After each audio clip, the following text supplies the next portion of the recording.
Hi students, అందరు ఎలా ఉన్నారు? I'm Vishnuvardhan, a PhD scholar, your NEET mentor and also biology faculty. Students, ఇంకా మీ నీట్ 2026 ఎగ్జామ్కి అప్రాక్సిమేట్గా చూస్తే ఒక 55 డేస్ మాత్రమే టైం ఉంది. అయితే ఈ 55 డేస్లో ప్రతి ఒక్క నీట్ ఆస్పిరెంట్ పాటించాల్సిన ఒక 5 థింగ్స్కి సంబంధించి నేను ఈరోజు ఈ వీడియోలో డిస్కస్ చేస్తాను. ఈ 5 థింగ్స్ ఖచ్చితంగా పాటించాల్సిందే. ఈ 2 మంత్స్లో ఈ 5 థింగ్స్ కనుక మీరు ఖచ్చితంగా పాటిస్తే డెఫినెట్లీ మీ స్కోర్ అనేది 600 ప్లస్ 650 ప్లస్ దాటుతుంది అండ్ మీకు ఒక మంచి ర్యాంక్ కూడా వస్తుంది. మీరు ఏ టైప్ మీ సిలబస్ ఎంత కంప్లీట్ అయి ఉన్నా ఇక్కడ ఒక 3 కేటగిరీస్ ఆఫ్ స్టూడెంట్స్ ఉంటారు.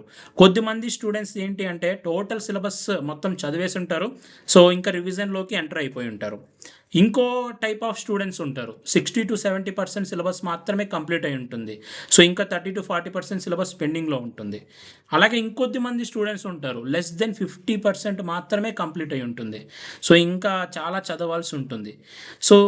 ఈ 3 కేటగిరీస్ మీరు ఏ కేటగిరీలో ఉన్నా కూడా సరే, నేను ఇప్పుడు చెప్పి 5 థింగ్స్ ఖచ్చితంగా మీరు పాటించాల్సిందే మీకు మంచి మార్క్స్ రావాలి అంటే. అండ్ ఇంకోటి కూడా 5 థింగ్స్ డిస్కస్ చేసే ముందు చెప్తున్నాను, మీ సిలబస్ ఇంకా కంప్లీట్ అవ్వకపోయినా పర్లేదు, ఇంకా 30% పెండింగ్ ఉన్నా, లెస్ దెన్ 50% పెండింగ్ ఉన్నా, మీరేం టెన్షన్ పడద్దండి. టెన్షన్ వల్ల మనకు వచ్చేది ఏం లేదు. టెన్షన్ పడిపోయి ఏదేదో చేయడం వల్ల మనకి మార్క్స్ రావు కదా. కామ్గా ఉండండి, లాస్ట్ వరకు మీ ప్రయత్నం మీరు చేయండి. మన చేతుల్లో ఉండేది మన ప్రయత్నం చేయడమే. Hard work plus smart work మనం చేయడమే. మనం చేసి మనం ఎగ్జామ్ రాయడమే. మీ సిలబస్ ఇంకా 50% కూడా కంప్లీట్ అవ్వకపోయినా పర్లేదు. ముందు జరిగిన దాని గురించి ఇన్ని రోజులు టైం వేస్ట్ చేసాం అనే దాని గురించి మీరు మైండ్లో నుంచి తీసేయండి. ఇంకా ఉన్న 2 మంత్స్లో మనం ఎలా యూటిలైజ్ చేసుకోవాలి. 2 మంత్స్ చాలు. ఓడలు మనకి పెద్దోళ్ళు ఒకటి సామెత చెప్తూ ఉంటారు, బండ్లు ఓడలు అవ్వడానికి, ఓడలు బండ్లు అవ్వడానికి. అదొక సామెత ఉంది. ఈ 2 మంత్స్ కనుక ఎఫెక్టివ్గా యూటిలైజ్ చేసుకుంటే you will be on the top. మీ సిలబస్ ఎంత రేంజ్లో ఉన్నా కూడా చెప్తున్నాను. నేను చెప్పేది ఒకటే, ఫైనల్లీ లాస్ట్ వరకు నీ ప్రయత్నం నువ్వు చేయి. మీరు ఈ రోజు మీకు సిలబస్ ఇంకా పెండింగ్ ఉంది అయినా పర్లేదు, నువ్వు చేయాల్సిన ప్రయత్నం నువ్వు చేయి. లాస్ట్ డే వరకు, లాస్ట్ మినిట్ వరకు, ఎగ్జామ్ రాసే లాస్ట్ మినిట్ వరకు 5 PM, మీరు 3rd May రోజున 5 PM వరకు నువ్వు చేయాల్సిన నీ బెస్ట్ నువ్వు చేయి. ఆటోమేటిక్గా రిజల్ట్ అదే వస్తుంది. ఇంకా మైండ్లో నుంచి ఏ టెన్షన్స్ వద్దు, ఏమొద్దు, కామ్గా నువ్వు చేయాల్సిన పని మీరు చేయండి. అండ్ మన 5 థింగ్స్కి సంబంధించి డిస్కస్ చేసుకుందాం అన్నాం కదా. అందులో ఫస్ట్ థింగ్ వచ్చేసి మల్టిపుల్ చాయిస్ క్వశ్చన్స్ ప్రాక్టీస్ చేయడం. అంటే బిట్స్ మీరు ఇప్పటి నుంచి ప్రాక్టీస్ చేయాలి. డైలీ ఎన్ని బిట్స్ ప్రాక్టీస్ చేయాలి అంటే మినిమం డైలీ మీరు 100 బిట్స్ అన్న ప్రాక్టీస్ చేయాలి. 150 బిట్స్ ప్రాక్టీస్ చేయమని నేను చెప్తాను. 100 to 150 MCQs మీరు ప్రాక్టీస్ చేయాలి, అది కూడా డైలీ. 100 to 150 మీరు ప్రాక్టీస్ చేయాలి అంటే కనీసం మీరు ఒక 1.5 hour నుంచి 2 hours టైం అనేది ఇచ్చేసేయాలి కేవలం MCQs ప్రాక్టీస్ చేయడానికి మాత్రమే. చాలామంది ఇక్కడే చాలా నెగ్లెక్ట్ చేస్తుంటారు, దీన్ని చాలా తక్కువగా చూస్తుంటారు. చాలామంది ఎట్లా ఉంటారంటే మైండ్ సెట్, అన్న అది ఇంకా చదవడమే అయిపోలేదు, అప్పుడే బిట్స్ ప్రాక్టీస్ చేస్తే నాకు ఎట్లా తెలుస్తుంది అని అంటారు. మనం ఎంత చదివినా ఒక కాన్సెప్ట్, ఆ కాన్సెప్ట్ని ఎలా అప్లై చేయాలి అనేది మీకు ఎప్పుడు తెలుస్తుంది? ఆ పర్టికులర్ మల్టిపుల్ చాయిస్ క్వశ్చన్ మీరు ప్రాక్టీస్ చేస్తేనే తెలుస్తుంది. అండ్ నీట్ ఎగ్జామ్ అనేది ప్రజెంట్ ఎన్నోసార్లు జరిగింది. ఎన్నో మెటీరియల్స్ మీకు అవైలబుల్గా ఉన్నాయి. అన్ని మెటీరియల్స్లో ఉన్న క్వశ్చన్స్ మీరు అన్ని ప్రాక్టీస్ చేసినా కూడా నీట్ ఎగ్జామ్లో అవే మోడల్సే అడుగుతారు. మోస్ట్లీ ఏదో కొన్ని క్వశ్చన్స్ అవుట్ ఆఫ్ రావచ్చు, కానీ మోస్ట్లీ అవే మోడల్స్ అడుగుతారు. ఆ మోడల్స్ ఎవరైతే ముందు ప్రాక్టీస్ చేస్తుంటారో వాళ్ళ ఎగ్జామ్లో కూడా ప్రాక్టీస్ చేస్తారు, మంచి టాప్ ర్యాంక్ తెచ్చుకుంటారు. ఇక్కడ MCQs ప్రాక్టీస్ చేయడం అనేది చాలా ఇంపార్టెంట్. ఇప్పటి నుంచి డైలీ మీరు ఒక 100 to 150 MCQs ప్రాక్టీస్ చేయండి, డైలీ ఒక 50 days వరకు. మీరు ఎన్ని MCQs ప్రాక్టీస్ చేసి ఉంటారు, అన్ని MCQs ప్రాక్టీస్ చేసిన తర్వాత వాటి నుంచి కాకుండా ఇంకా వేరే బిట్స్ ఏమన్నా వస్తాయా ఫైనల్ ఎగ్జామ్లో? కాబట్టి మీరు సిలబస్ ఎంత కంప్లీట్ అయినా కూడా సరే, మీరు ఖచ్చితంగా MCQs ప్రాక్టీస్ చేయండి. ఇదే నేను మీకు చెప్తాను, MCQs ఖచ్చితంగా మీరు ప్రాక్టీస్ చేయండి. ఆ MCQ రాలేదు మీకు, ఫర్ ఎగ్జాంపుల్ ఒక MCQ మీరు ఒక బిట్ ప్రాక్టీస్ చేశారు, ఫిజిక్స్లో ఒక బిట్, ఆ MCQ మీకు రావట్లేదు, అసలుకి అది ఎలా చేయాలో కూడా మీకు తెలియట్లేదు. మీ సార్ని అడగండి, మీ ఫ్రెండ్ని అడగండి. ఆ కాన్సెప్ట్ చదవండి.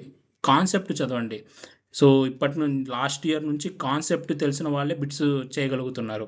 ఫస్ట్ కాన్సెప్ట్ తెలుసుకోవాలి, బట్టి పట్టడం కాదు, జస్ట్ ఫస్ట్ కాన్సెప్ట్ తెలుసుకోండి, ఆ కాన్సెప్ట్ ఎలా అప్లై చేయాలో తెలుసుకోండి. సో ఆ తర్వాత ఇంకా ఆ టైప్ ఏ మోడల్ వచ్చినా కూడా మీరు ప్రాక్టీస్ చేయగలరు.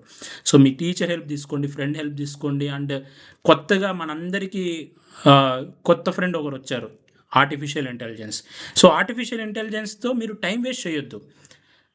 నేను మీకు రికమెండ్ చేసేది ఏంటి అంటే, జస్ట్ మీరు ఎంసీక్యూస్ ప్రాక్టీస్ చేశారు, ఒక క్వశ్చన్ మీకు రావట్లేదు, మీకు అడగడానికి టీచర్ లేదు, లేకపోతే ఫ్రెండ్ లేడు. సో ఫస్ట్ ఆప్షన్ ఎప్పుడైనా టీచర్ని అడగండి, తర్వాత ఫ్రెండ్. ఈ రెండు కూడా లేదు అన్నప్పుడు third option artificial intelligence. ChatGPT ఉంది, జెమినీ ఏఐ ఉంది. సో ఈ టూ ఆర్టిఫిషియల్ ఇంటెలిజెన్స్ ఉన్నాయి. చాట్ జీపీటీ అని కొడితే మీకు వచ్చేస్తుంది. ఇక్కడ మీరు యూటిలైజ్ చేసుకోవాలి, ఇంకెక్కడ యూటిలైజ్ చేసుకోవద్దు. ఇప్పుడు ఈ పాయింట్ ఆఫ్ టైంలో టైం వేస్ట్ చేసుకోకూడదు. కాబట్టి ఏదైనా క్వశ్చన్ రాకపోతే చాట్ జీపీటీకి ఇచ్చేసేయండి, లేకపోతే జెమినీ ఏఐకి ఇచ్చేసేయండి. సో దాని వెనకాల ఉన్న కాన్సెప్ట్ ఏంటి అనేది అడగండి, కాన్సెప్ట్ అర్థం చేసుకోండి. ఆ బిట్ వచ్చినప్పుడు ఎలా ప్రాక్టీస్ చేయాలి, ఎలా అప్లై చేయాలి అనేది అడగండి. సో చాట్ జీపీటీ మీకు చెప్తుంది. సో ఓవరాల్గా ఒక ఫిజిక్స్ క్వశ్చన్కి 10 minutes టైం పడుతుంది, అది 1 minute మీకు ఆన్సర్ ఇచ్చేస్తుంది. మీరు అర్థం చేసుకోవడానికి 9 minutes పడుతుంది. 10 minutesతో కంప్లీట్ అయిపోవాలి అంతే. సో ఆ డిస్కషను దాన్ని యూజ్ చేయడం 10 minutes కన్నా ఎక్కువగా దాటద్దు. 10 to 15 minutes.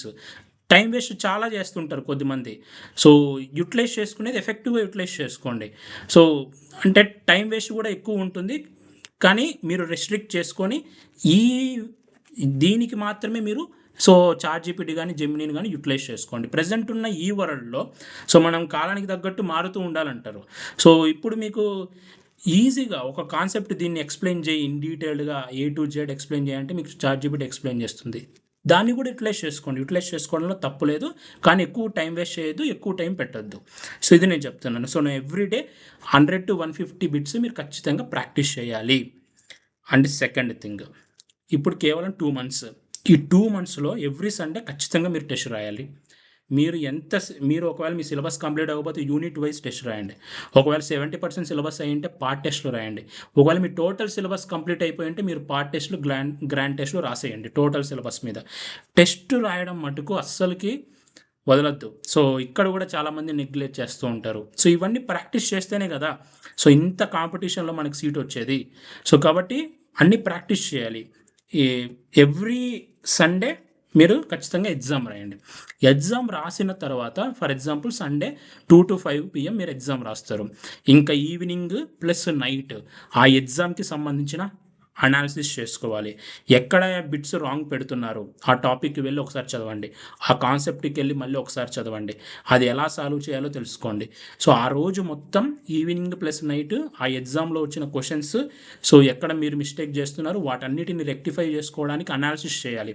ఎగ్జామ్ రాయడం 3 hours ఎంత ఇంపార్టెంటో, దాని తర్వాత మళ్ళీ అడిషనల్ 3 hours మీరు ఏం చేయాలి, 3 hours ఎగ్జామ్ రాస్తారు, నెక్స్ట్ అడిషనల్ 3 hours అనాలిసిస్కి పోతుంది, ఆ కాన్సెప్ట్ని మళ్ళీ మీరు మెమరైజ్ చేసుకోవడానికి పోతుంది. సో ఇది కూడా ఈక్వల్లీ ఇంపార్టెంట్, అనాలిసిస్ చేసుకోవడం కూడా ఈక్వల్లీ ఇంపార్టెంట్. ఇలా ఎవరైతే పకడ్బందీగా ప్లాన్డ్గా చదువుతారో ఖచ్చితంగా సీట్ వస్తుంది.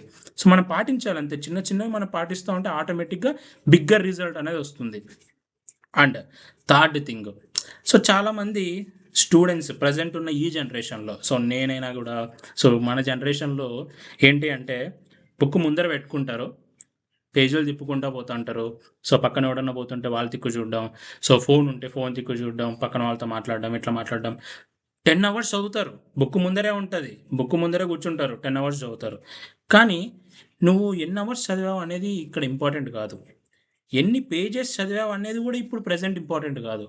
ఎంత ఫోకస్డ్గా నువ్వు చదివావు, ఎంత ఎఫెక్టివ్గా నువ్వు చదువుతున్నావు. సో మీరు ఎవరికి చెప్పొద్దు, మీ పేరెంట్స్కి చెప్పొద్దు, మీ ఫ్రెండ్స్కి చెప్పొద్దు, నాకు కూడా చెప్పొద్దు, కామెంట్లో కూడా పెట్టద్దు.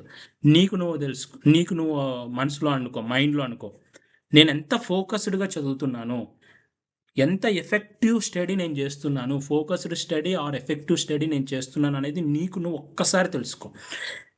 ఇప్పటి వరకు మీరు ఎలా చదివారో తెలియదు, కానీ ఈ last 2 months focused study, effective study అనేది చాలా ఇంపార్టెంట్.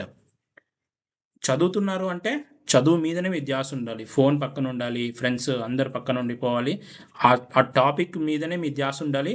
అంత ఫోకస్డ్‌గా మీరు చదివినప్పుడే ఒక టాపిక్‌కి, ఇంకో టాపిక్‌కి మీరు లింక్ చేసుకోగలరు. సో, ఒక టాపిక్, ఇంకో టాపిక్‌కి మీరు లింక్ చేసుకోగలుగుతున్నారు అంటే మీరు కరెక్ట్ వేలో వెళ్తున్నారన్నట్టు. సో, ఎగ్జామ్‌లో కూడా అలానే క్వెషన్స్ అడుగుతారు కాబట్టి సో, మీరు బెస్ట్‌గా ఆన్సర్ చేస్తారు. సో, ఫోకస్డ్ స్టడీ అనేది ప్రెజెంట్ జనరేషన్‌లో మిస్ అవుతుంది. ఎవరైతే ఫోకస్డ్ స్టడీ చేస్తారో ఖచ్చితంగా వాళ్ళు బెస్ట్ ర్యాంక్ కొడతారు. ఆల్ ఇండియా ర్యాంక్ మంచి ర్యాంక్ కొడతారు. గుర్తుపెట్టుకోండి. కావాలంటే ఒక టెక్నిక్ ఉంది. పోమోదోరో టెక్నిక్ అని. 25 మినిట్స్ అన్నీ పక్కన పెట్టేసి ఫోకస్డ్‌గా చదవండి. 5 మినిట్స్ బ్రేక్ తీసుకోండి. మళ్ళీ నెక్స్ట్ 25 మినిట్స్ ఫోకస్డ్‌గా చదవండి. 5 మినిట్స్ బ్రేక్ తీసుకోండి. ఇలా ఒక 4 టైమ్స్ 25 మినిట్స్ బాగా ఫోకస్డ్‌గా చదివి 5 మినిట్స్ బ్రేక్ తీసుకున్న తర్వాత ఒక లాంగ్ బ్రేక్ తీసుకోండి. 15 మినిట్స్ బ్రేక్ తీసుకోండి. అంతేగాని చదివినంత సేపు మాత్రం ఖచ్చితంగా డీవియేట్ అవ్వద్దు. మైండ్‌లో ఏదేదో ఆలోచించొద్దు. ఫోకస్డ్‌గా మీరు చదవడం వెరీ ఇంపార్టెంట్. ఆ ఫోకస్ అనేది ఎప్పుడొస్తుంది? మెడిటేషన్ ద్వారా వస్తుంది. మార్నింగ్ లేవగానే ఎర్లీ మార్నింగ్ ఇవన్నీ చాలా చాలా ఇంపార్టెంట్. సో, మీకు ఇవన్నీ చిన్న చిన్న థింగ్స్ వల్ల అనిపియచ్చు. సో, ఈ చిన్న చిన్నవే మ్యాటర్ అవుతాయి. సో, ఈ చిన్న చిన్నవే బెస్ట్ ర్యాంక్ తెచ్చుకోవడానికి మ్యాటర్ అవుతాయి. ఓకే. మార్నింగ్ లేయండి. ఒక 10-15 మినిట్స్ బాగా మెడిటేషన్ చేయండి. మెడిటేషన్ చేస్తే చాలు మీరే చేంజ్ అబ్జర్వ్ చేస్తారు. మీరెంత ఫోకస్డ్‌గా ఉంటారు అనే దానికి సంబంధించి. సో, నేను నా ఎగ్జామ్ ప్రిపరేషన్‌లో కూడా నేను ఇయన్నీ పాటించాను. సో, అవన్నీ మనం పాటించాలి. సో, చాలా ఇంపార్టెంట్. ఫోకస్డ్ స్టడీ అనేది చాలా ఇంపార్టెంట్. ఆ ఫోకస్డ్ స్టడీ మీకు మెడిటేషన్ ద్వారా వస్తుంది. సో, మెడిటేషన్ చేయండి ఎర్లీ మార్నింగ్ ఈ లాస్ట్ 2 మంత్స్ ఎగ్జామ్ కోసం. ఓకే. సో, ఇది 3 థింగ్స్. అండ్ ఫోర్త్ థింగ్ వచ్చేసి ప్లానింగ్. ప్లానింగ్ అనేది ఉందా? మీకు మీరే క్వెషన్ చేసుకోండి. ఈ లాస్ట్ 2 మంత్స్ ఎలా చదవాలి? మీరు ఒకవేళ 50% సిలబస్ కంప్లీట్ అవ్వకపోయినా సరే. సో, మీరు కనీసం రివిజన్ ఎన్ని సార్లు చేయాలి అన్నా అంటే మినిమమ్ మీరు కనీసం 3 టైమ్స్ రివిజన్ చేయాలి.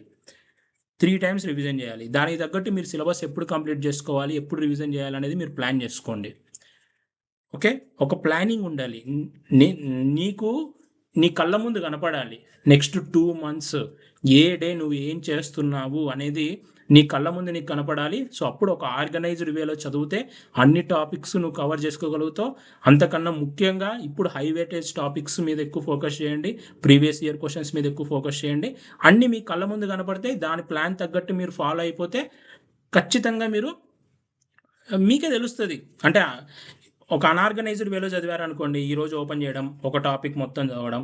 సో, ఇలా చదివితే లాస్ట్‌కొచ్చేసరికి మీ మీద ఎక్కువ బర్డెన్ పెరిగిపోతుంది. ఇంకా ఇంత పెండింగ్ ఉంది ఎలా చదవాలనేది. అదే ఇప్పటి నుంచి మీరు ఒక ప్లాన్డ్ వేలో చదివారనుకోండి, ఒక ఆర్గనైజ్డ్ వేలో చదివారనుకోండి, సో, మీ కళ్ళ ముందే మీకు కనిపించేస్తది మీ రిజల్ట్. సో, కాబట్టి ప్లానింగ్ ఇప్పటి వరకు ప్లానింగ్ ఉంటే మీకు ఓకే. ప్లానింగ్ లేకపోతే ఎప్పుడు టెస్ట్ రాయాలి, ఎప్పుడు ఏం కంప్లీట్ చేసుకోవాలి, ఎప్పుడు సిలబస్ కంప్లీట్ అవ్వాలి, ఏ వీక్ ఏం చదవాలి, ఏ డే ఏం చదవాలి, ఎన్ని సార్లు నేను రివిజన్ చేయగలుగుతాను, ఏంటి అనేది కూర్చొని ఒకసారి బాగా ప్లాన్ చేసుకోండి. అండ్ ఫిఫ్త్ థింగ్ నేను చెప్పాలనుకున్నది వచ్చేసి revision. Revision is very important. మనం చదవడం ఎంత ఇంపార్టెంటో, చదివింది మళ్ళీ మీరు గుర్తు పెట్టుకోవడం చాలా ఇంపార్టెంట్. గుర్తు పెట్టుకోవడం ఎప్పుడు జరుగుతదంటే, రివిజన్ చేసినప్పుడు మాత్రమే. రివైజ్ చేయాలి. మినిమమ్ ఒక 3 టైమ్స్ చేయాలి. నేనింకా మోర్ దెన్ 3 టైమ్సే చేయమని చెప్తాను. అండ్ ఇప్పటి వరకు మీరు ఎంత ఫాస్ట్ ఉన్నారో నాకు తెలీదు. మీరు ఎంత పేస్‌లో వెళ్తున్నారో తెలీదు గానీ, ఇప్పటి నుంచి కొంచెం లిటిల్ బిట్ ఫాస్టర్ ఉండాలి. మరీ ఎక్కువ ఫాస్ట్ వద్దు. లిటిల్ బిట్ మీరు ఫాస్ట్‌గా చదవాలి. అంటే టైం అనేది 2 మంత్స్ మాత్రమే ఉంది. సో, మీరు ఇప్పుడు రివైజ్ చేస్తున్నా గూడా, సిలబస్ కంప్లీట్ చేయాలనుకున్నా గూడా, ఇప్పటి వరకు ఎలా ఉన్నామో అలానే ఉండకూడదు. సో, ఎగ్జామ్ దగ్గర పడే కొద్దీ మనం గూడా కొంచెం లిటిల్ బిట్ ఫాస్టర్ అవ్వాలి. ఆ ఫాస్ట్‌నెస్‌తోని మీకు అటెంటివ్‌నెస్ పెరుగుతుంది. సో, ఫాస్ట్‌గా రివైజ్ చేయడం గానీ, ఫాస్ట్‌గా చదవడం గానీ, సో, మీరు ఒక షెడ్యూల్ పెట్టుకున్నారంటే ఆటోమేటిక్‌గా మీకు ఆ ఫాస్ట్‌నెస్ వచ్చేస్తది. కొంచెం లిటిల్ బిట్ ఫాస్టర్ పెంచండి. సో, నేను మీకు చెప్పేదేంటి అంటే, ఒక రివిజన్‌కి ఎక్కువ టైం తీసుకోవడం కన్నా, నంబర్ ఆఫ్ టైమ్స్ రివిజన్ చేయడం బెస్ట్ అని నా opinion. Okay. Number of times మీరు పెంచండి. ఒక్కొక్క రివిజన్‌కి తక్కువ టైం తీసుకోండి. కానీ నంబర్ ఆఫ్ టైమ్స్ రివిజన్ అనేది ఎక్కువ సార్లు చేయండి. ఓకే. 2 టైమ్స్, 3 టైమ్స్, 4 టైమ్స్ అలా రివిజన్ చేయండి. ఒక్క రివిజన్ ఒక 1 మంత్‌లో గాని, 2 మంత్స్‌లో గాని చేయడం కన్నా, ఆ 1 ఆర్ 2 మంత్స్‌లో మీరు ఒక 3 రివిజన్స్, 4 రివిజన్స్ చేయండి అని నేను చెప్తాను. అండ్ ఇప్పటి నుంచి లిటిల్ బిట్ ఫాస్టర్‌గా ఉండాలి, గుర్తుపెట్టుకోండి. ఆ ఫాస్ట్‌నెస్‌తోనే మీకు అటెంటివ్‌నెస్ వస్తది, ఆ యాక్టివ్‌నెస్ అనేది వస్తది. ఖచ్చితంగా ఇది పాటించండి. So, first thing MCQs practice చేయడం, ఎవ్రీ వీక్ ఎగ్జామ్ రాయడం, and third thing focused study చేయడం, ఫోర్త్ థింగ్ ఒక ప్లానింగ్ అనేది మీకు ఉండాలి, ఫిఫ్త్ థింగ్ రివిజన్, రివిజన్ అనేది ఉండాలి. ఈ 5 థింగ్స్ ఖచ్చితంగా మీరు పాటించండి. అండ్ ఇప్పటి నుంచి నేను మీకు తోడుగా ఉంటాను. నా ఎగ్జామ్ కూడా అయిపోయింది. సో, నేను మెయిన్స్, సో, ఐ హోప్ నేను మంచిగానే మెయిన్స్ అటెంప్ట్ చేశాను. నా ఎగ్జామ్ కూడా అయిపోయింది కాబట్టి, సో, ఇప్పుడు నా ఫ్రీ టైం ఉంటుంది కొంచెం. సో, ఆ ఫ్రీ టైం అనేది నేను మీకు ఖచ్చితంగా ఇస్తాను. మీ ప్రిపరేషన్‌కి నేను హెల్ప్‌ఫుల్ అయ్యేలాగా వీడియోస్ చేస్తూ ఉంటాను. సో, సిలబస్ ఎవరైతే తక్కువలో ఉన్నారో, ఇంకా కంప్లీట్ చేయలేదో వాళ్ళ కోసం నేను హై వెయిటేజ్ టాపిక్స్ ఏంటివి, మీ స్ట్రాటజీ ఎలా ఉండాలి, ఏంటి అనేది నేను ఖచ్చితంగా ఫర్దర్ వీడియోస్‌లో చెప్తుంటాను. సో, మన ఛానల్‌కి అప్డేటెడ్‌లో ఉండండి. సో, నాకు కుదిరినంత వరకు ఫాస్ట్‌గా చెప్తాను. మీ టైం ఎక్కువ వేస్ట్ చేపియకూడదు కాబట్టి, ఆ టైం విలువ తెలిసినోడిని కాబట్టి. సో, ఈ వీడియో మీ అందరికి నచ్చింది అనుకుంటున్నాను. వీడియో మీకు నచ్చితే లైక్ చేయండి. సో, ఇలాంటి మరెన్నో వీడియోస్ మీరు మిస్ అవ్వకూడదు అనుకుంటే మన ఛానల్‌ని సబ్స్క్రైబ్ చేయండి. Thank you so much for watching. Have a great day.